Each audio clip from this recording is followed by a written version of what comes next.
Olá, seja bem-vindo ao canal Tarefeiro. Se você não se inscreveu, se inscreva no nosso canal, deixe o seu like. Se você está retornando, nos acompanha, não se esqueça de deixar o seu comentário no vídeo, compartilha, vamos fazer o nosso canal crescer.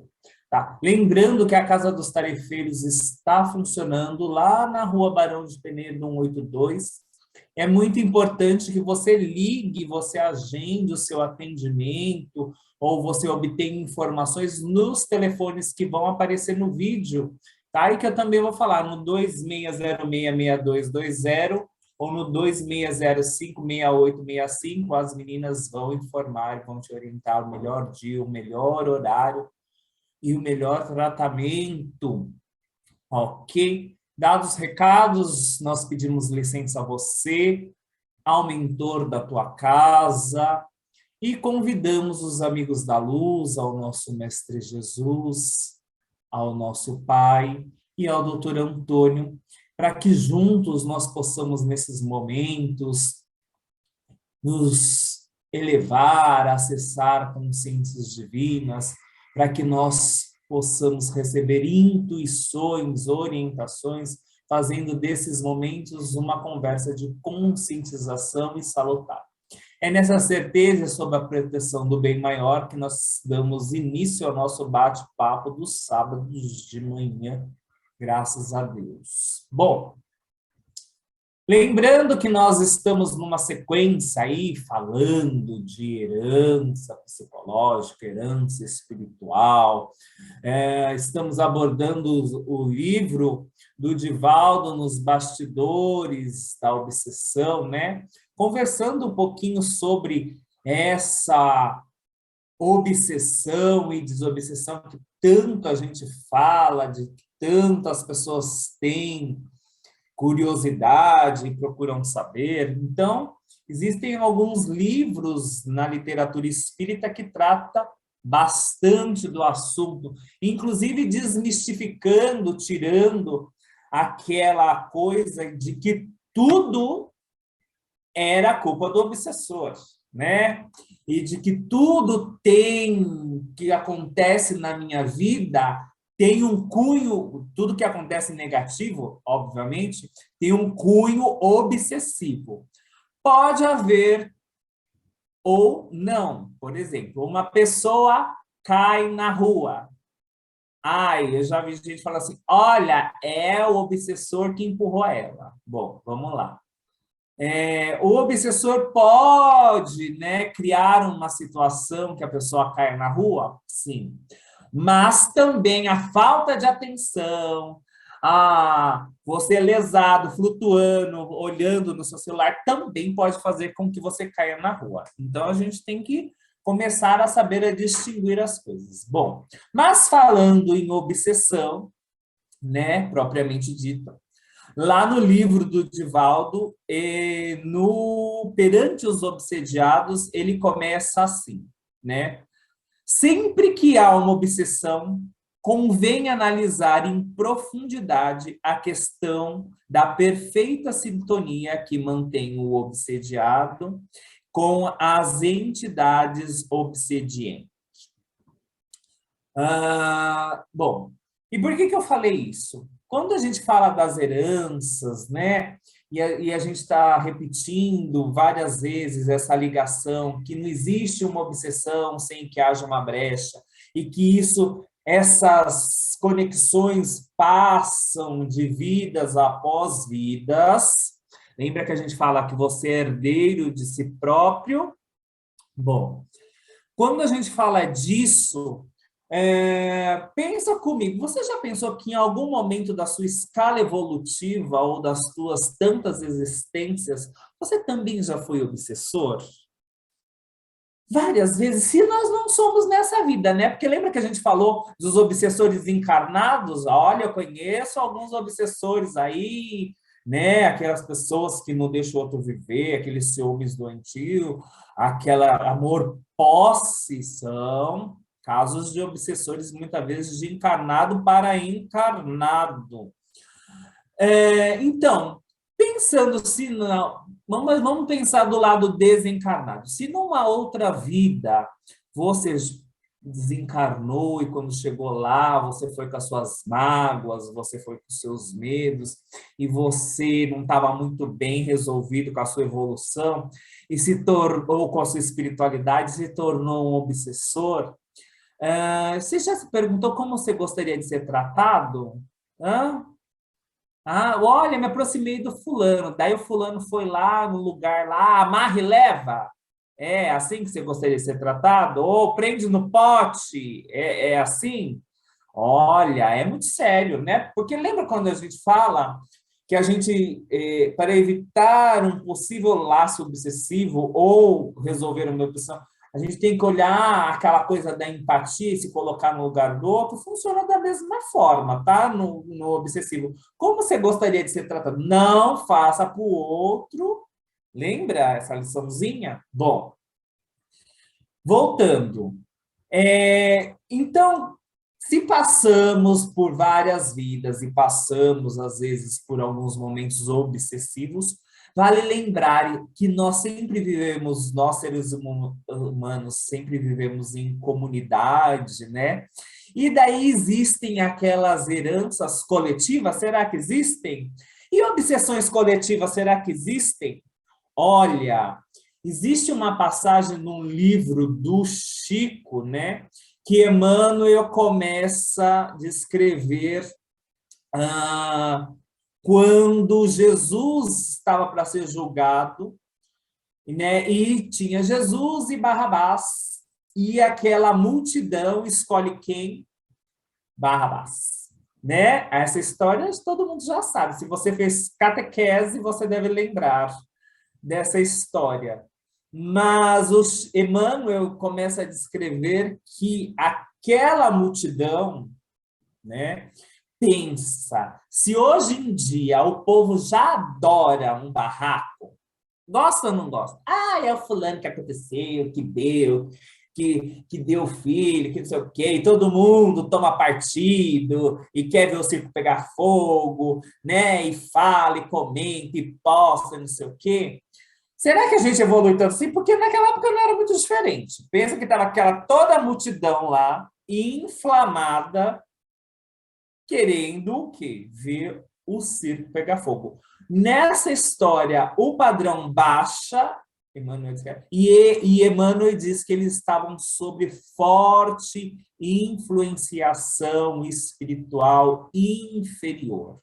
Daí você vai falar assim: então foram os obsessores que crucificaram Jesus? Não, não.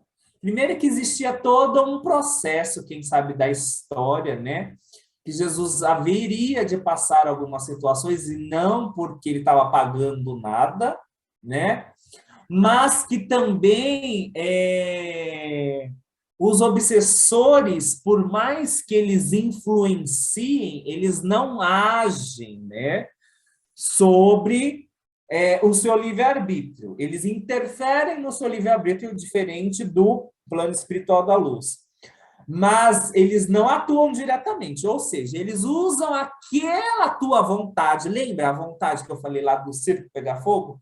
De colocar isso em prática. Bom, e falando, e se a gente pegar a história, a gente tem várias situações, né, desses que a gente se deixa se envolver por essas ondas de energias negativas, e quando a gente vê, a gente está envolvido de uma tal maneira que a gente nem sabe por quê. Você não sabe nem por que você está brigando, você não sabe nem por que você está acusando o outro, e você está pegando um problema que não é seu e trazendo para a tua vida. É muito sério. Você pode chamar de ir na onda, da Maria vai com as outras, de inconsciente coletivo, de influenciação por bolsões. Bom, o fato é que isso tem consequências, né?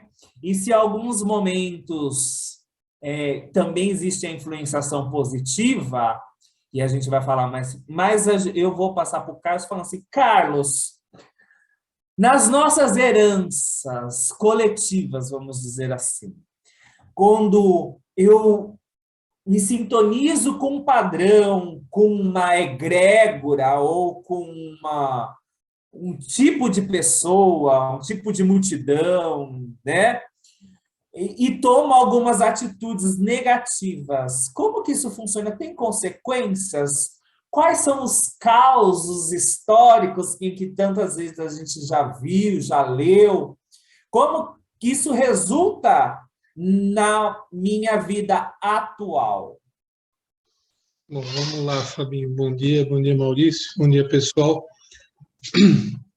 É, é até difícil não falar que não, né? Não tem como. E eu estava aqui pensando, né? Na semana passada nós pegamos o livro de Divaldo, nós falamos, poxa, os obsessores, eles estão preparados antes até de você escolher a família que você vem, né? Essa coisa pré-encarnatória. E talvez muita gente da nossa audiência, do pessoal que eu vou falar, poxa, a coisa é séria, né? Mas por que será, né? Tanta raiva, tanto ódio, tanta sede de vingança. E a gente falou também da questão de isso se transformar numa doença, numa patologia, né? Tem a transmissão, tem uma parte do livro que fala até da transmissão de uma doença espiritual para uma doença física, para ver o sofrimento daquela pessoa que ele está atrás, né? Que está sendo o algoz. Mas hoje é dia 15 de julho de 2022. Nós estamos no planeta Terra. Vamos voltar só até o ano 2000, ou um pouco antes, talvez, né? Para não ser tão pessimista, ou olhar só o copo vazio, nós evoluímos e conquistamos coisas boas também.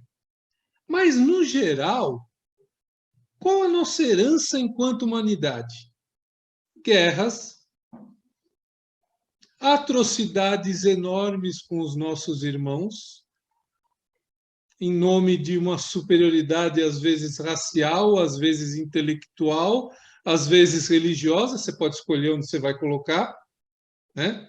Você tem guerra desde a época de Grécia, de Roma, você tem escravidão desde lá, dos próprios judeus, vindo até o século XIX. Até o século XIX, nós inventamos desculpas para fazer o nosso irmão sofrer. Então, se a gente pensar, meu Deus do céu, que herança é essa, se não de raiva, de ódio, de resgate? Pô, Carlos, pelo amor de Deus, você está vendo só coisa ruim. Não, teve coisa boa, né? Nós fizemos pesquisa abrindo gente viva para entender como é que era o estômago. Nós demos choque em pessoas para ver como elas reagiam, porque elas eram loucas.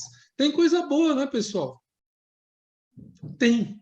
Mas se nós olharmos o envolvimento, isso porque eu estou falando coletivamente, mas a gente vai descendo no micro, quantas vezes eu não defendi minha honra contra o vizinho que talvez não tivesse sido dilacerada e o matei e acabei com a família dele. Ah, mas é bonito, temos que perdoar, lógico que temos, e temos que evoluir, mas temos que entender onde isso está amarrado. Será que não são esses os rastros que o doutor Antônio quer que a gente apague? Talvez não tão pesados, né? A magia, a Santa Inquisição. Queimamos quem não era católico, quem não temia Deus, os pagãos, né? Olha o que a gente fez na Europa, o que a gente fez na América do Sul, quando chegam os jesuítas ainda escravizaram só, né? Os nossos amigos espanhóis mataram todos, dizimaram, né? Porque eles não aceitaram como os nossos índios aceitaram. Então, essas coisas, elas estão envolvidas e haja rastro para depurar, haja coisas para pagar. Porque isso está envolvido, está intrínseco. Ou a gente acha que os pecados pecado é uma palavra ruim, os desvios, os desmandos que nós cometemos na Segunda Guerra, eles não vão ter efeito. Eles têm que ter efeito. E vai vir em massa. Agora imagina quantos obsessores não tem, desde um general da guerra que matou, até um soldado que entrou naquela onda, que de repente o soldado entrou na mesma onda que você colocou do Barrabás, né? De repente está a mesma coisa. A pessoa, né, você falou aí, a pessoa se coloca lá. Quantos não apoiaram a atrocidade de Hitler se achando que estava correto, que tinha que fazer uma limpeza étnica? E aí nós não estamos nem no século XIX, nós estamos há 80 anos atrás. Então, nós temos muitos rastros negativos que explicam de uma forma macro tantas coisas, mas explicam de uma forma micro. Porque às vezes você pega um caso de obsessão que ele está linkado de alguma forma, correlacionado, parar com esse neologismo feio, está correlacionado com uma situação que você viveu em Roma, que tinha uma egrégora, como você falou, de todos, mas que era a tua família contra a família de outro que hoje vem te cobrar o que você fez. Ou os romances, eles são um pouco mais próximos, espíritas, mas tem daquela época também, de uma coisa de escravidão, de uma coisa de pirataria, de séculos XV, XVI, XVII, XVIII, que você tem muito romance espírita colocando isso, que você tem aquele algoz, aquele que separou, e a vingança transcende, às vezes, 2, 3, 4 encarnações. E o cara, de repente, que padeceu sobre o corpo, que você fez queimar, será que você não vai ter uma doença que te faça arder por dentro? Poxa, Carlos, mas você está tétrico, hoje só tem lado ruim? Não. Mas nós temos que entender de onde isso veio. E eu acho que quando você entende, apesar do véu do esquecimento, eu acho que é até um caminho melhor para o perdão. Porque, como você falou, Fabinho, no livro ele fala, não tem um lado só. São dois. E eu acho que o caminho para o perdão é você entender de verdade o mal que você causou.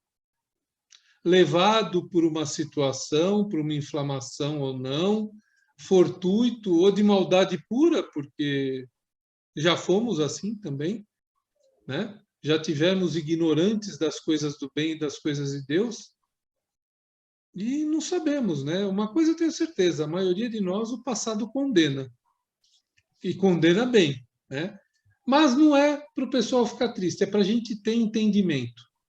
É para quando você se separa com uma situação dessa sem entender. Poxa, tem um motivo. E para equilibrar esse motivo, eu preciso fazer o bem. Eu preciso entender, perdoar, correlacionar, às vezes sofrer a consequência do meu ato, mas eu acho que principalmente de uns tempos para cá, quando a gente começa a mudar e a deixar essa ignorância de lado, cada vez mais gerar menos ações para o nosso futuro. Porque se o hoje é uma herança do passado, hoje eu estou plantando o meu futuro. E que eu possa plantar de uma forma melhor. Se a gente olhar coletivamente, parece que não, né? As guerras continuam aí e tudo mais. Mas eu acho que cada vez mais nós temos essa percepção. E a percepção é uma parte da conscientização, né, que o doutor Antônio nos fala. Cada vez mais conscientes, cada vez mais eu sou capaz de apagar meus rastros e cada vez mais eu sou capaz de não criar novos rastros que precisem ser apagados.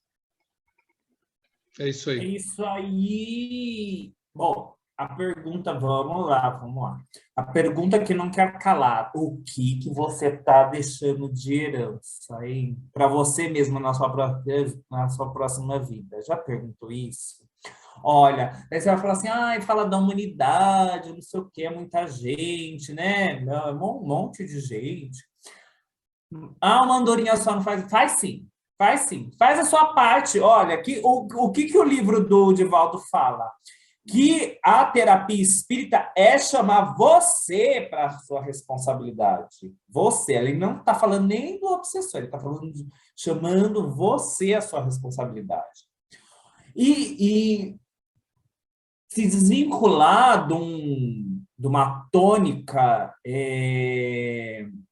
coletiva, obsessiva coletiva, muitas vezes se faz em você não se enfiar onde não é da sua conta, sabe? Não tem a ver com você. Comprar briga, espalhar fofoca, mentira, fazer, às vezes... você fala assim, e todo mundo fala da poluição, do não sei o quê, e todo mundo pensa no grande, né? Quando fala assim, mas é a primeira pessoa que vai no local e joga o papel de bala no chão. É tratar, às vezes, aquele local como sagrado, como você trata a sua casa. Você fala assim, eu quero que minha casa seja um âmbito sagrado, mas você vai na casa dos outros, você suja. Põe o pé na mesa. Qual é a sua herança? Qual é? O que você está deixando de rastro hoje para amanhã? Pensa nisso. Porque a gente tem muita coisa boa. Eu sempre falo isso, eu bato nessa tecla. Olha, você não fez só coisa ruim na outra vida, você fez coisa boa também, e tem que fazer. Mas você está fazendo, você está sabendo isso, e na balança que o Carlos sempre fala, o que é que está pesando mais? Você como o teu lado bom ou com o teu lado dos bastidores, hein? Aquele que você não faz de conta. Falar nisso, tem uma coisa aí, uma palestra aí falando de fingimento, hein? Você finge muito e nos bastidores você é o cão chupando manga? Olha, volta aí o vídeo, dá uma assistida lá. E para falar das coisas boas, eu vou passar para o Maurício. Maurício, mas e as coisas boas, né? Porque a gente, chamando para a nossa responsabilidade, se culpar somente nunca resolveu nada, né? É responsabilidade, não é culpa que o livro fala. E na nossa responsabilidade, a gente usa as coisas boas ao nosso favor para também se livrar desses rastros. Quais são as heranças positivas que a gente consegue conquistar através do tempo? Fabinho, você vê, o Calão, ele deixa uma coisa, é o que ele falou, né? Conscientizar, né? E a gente sempre comenta que, antes disso, bom dia a todos, né? Falta de educação, né? Mas vamos lá. Então, o que acontece sempre? A Casa dos Tarefeiros, como o doutor Antônio sempre fala, é uma casa de conscientização. E qual que é a ideia? É conscientizar a cada um de nós o que você falou, da nossa responsabilidade. E eu digo o seguinte, sempre quando tem essa responsabilidade, quando tem essa conscientização, você percebe que, poxa vida, fiz algo que não é legal, o que eu preciso fazer para melhorar? O que eu preciso fazer para me modificar? E aí eu até coloco algumas coisas interessantes. A primeira delas é o quê? Você tem que vencer a si próprio. Por que a gente fala vencer a si próprio? Vencer a si próprio individualmente, para que o que você venceu individualmente vá refletir no coletivo. Muitas vezes a pessoa fala, mas não adianta, só eu vou fazer. Não, faça você a sua parte. Quando você faz sua parte, pode ter certeza que vai ter outras pessoas também fazendo a parte dela. E aí essa coisa do bem, ela vai se expandindo. Tem um filme que eu já assisti que chama A Corrente do Bem. Então, esse filme tem um contexto histórico lá, e que a pessoa fala, não, vamos fazer o bem. E aí começa com uma criança de 8, 10 anos na escola, e inclusive, eu não vou falar o final desse filme, tá? Não vou dar esse spoiler aí, não. Mas acontece alguma coisa, mas essa corrente do bem, ela se expande de tal forma que todo mundo naquela cidade começou a fazer, depois o pessoal na cidade, não, começou naquele bairro, depois aquele bairro começou na cidade, da cidade começou para o estado, foi um negócio assim gigantesco. E esse filme, quando ele fala da corrente do bem, me lembra muito essa coletividade. Então, o Calão falou muito da coletividade do lado obscuro, vamos chamar assim, mas tem a coletividade da luz, tem a coletividade do bem. Desse nosso mundão aqui, além dos, né, 8 bilhões de habitantes aqui encarnados, segundo um livro que chama, agora eu não me lembro o nome, não é, como que chama? Tem uma flor, é até o nome, agora eu esqueci, mas segundo o censo espiritual, tem 24 bilhões né, de espíritos, 8 encarnados e 16 desencarnados. Imagina na erraticidade o quanto que tem aí de pessoas. E você acha que não tem coisas boas, né, nessas coletividades? Tanto é que tem, que até aí na Casa dos Periferia a gente tem os trabalhos das fraternidades dos pretos velhos, fraternidade dos índios Taporém Borogotá, fraternidade dos caboclos, fraternidade de Maria, ou seja, tem uma imensidão de bons espíritos que estão aí para nos ajudar. E aí eles trabalham nesse coletivo positivo, nesse coletivo da luz. Porque nós estamos no mundo de provas e de expiações. Então, imagine, se você está no mundo de provas e expiações, você tem os dois lados da moeda.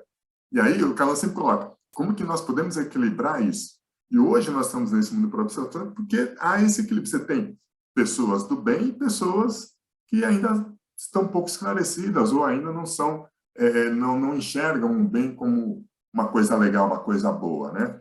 Então, eu entendo que, primeiro ponto, nós temos que vencer a nós mesmos, vencer a si próprio. Quando nós nos vencemos, nós vamos refletir no coletivo. E aí, a partir do momento que nós nos modificamos, procuramos nos melhorar, procuramos fazer o nosso melhor, seja ele para a nossa saúde, seja ele para a nossa mente, seja ele para nós, como espíritos encarnados, ou vamos chamar assim, de almas, né? Porque como está encarnado, nós chamamos aí de alma. Então, o que nossa alma quer? Ela quer coisa boa, ela quer uma coisa que você esteja em paz, que você esteja consigo. Então, a gente sempre coloca, e aí tem vamos chamar uma frase no Espiritismo que fala, sem caridade não há salvação. E aí essa caridade começa com você próprio, você tem que ser caridoso com você tem que se perdoar, porque senão você tem que se amar. Como se você vai perdoar se você não se perdoa? Como que você vai amar se você não se ama? Como você vai ser caridoso com alguém se você não é caridoso consigo próprio? Então, começa conosco. E aí isso vai refletir, aí começa, né? Aí reflete isso na sua família, reflete isso nas pessoas que moram, nos seus vizinhos, no seu bairro, na sua comunidade, reflete isso no seu ambiente de trabalho. Então, olha, isso também, as coisas boas também se espalham, tal qual a corrente do bem. Então, esse inconsciente coletivo, ele pode ser positivo ou pode ser negativo. Num estádio de futebol, não tem lá um inconsciente coletivo? Todo mundo torcendo, existe aquele negócio que é tão inflamado que as pessoas fecham o tempo entre elas mesmas.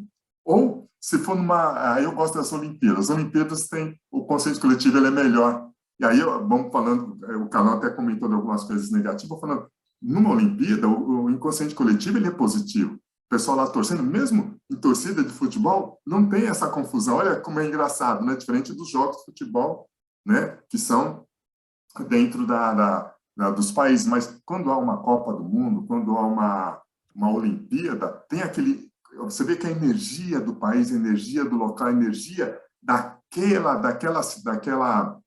tempo, daquela época que está passando, aquela situação, ela é mais amena. Tanto é que na Segunda Guerra, quando teve as Olimpíadas, lá na década de 40, falaram que teve um cessar-fogo ali temporário para as Olimpíadas acontecerem. Olha como tem coisas boas também. Por exemplo, né? Quando acontece alguma calamidade, quando acontece alguma coisa muito assim extrema, as pessoas se juntam para se ajudarem, para ajudar o próximo, para ajudar o irmão. Não importa se ele é a raça, não importa se ele é de outra etnia, não importa se ele é de outro país, mas se juntam para se ajudarem. Então tem muita coisa boa também por aí.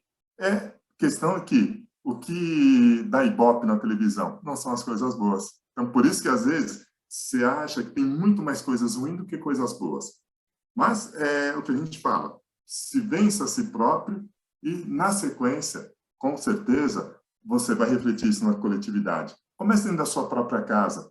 Às vezes o Fabinho sempre fala, né? A pessoa, às vezes, é o cão chupando manga em casa, mas fora se acha o santinho. Não, comece dentro da sua casa, comece dentro do seu lar. porque ali estão os maiores, né, desafios, estão os maiores desafios para você se vencer, os maiores desafios para você crescer como pessoa, né? Você evoluir como pessoa, como gente, como ser humano. É isso, tá bom, Fabinho? É isso aí, Maurício. Olha, você falou uma coisa, eu lembrei aqui, pô, porque toda a família tem aquilo assim, aquele ser de luz. Você conhece o ser de luz da família? Que ele fala assim, ah, mas o problema não sou eu. O problema são eles são obsediados.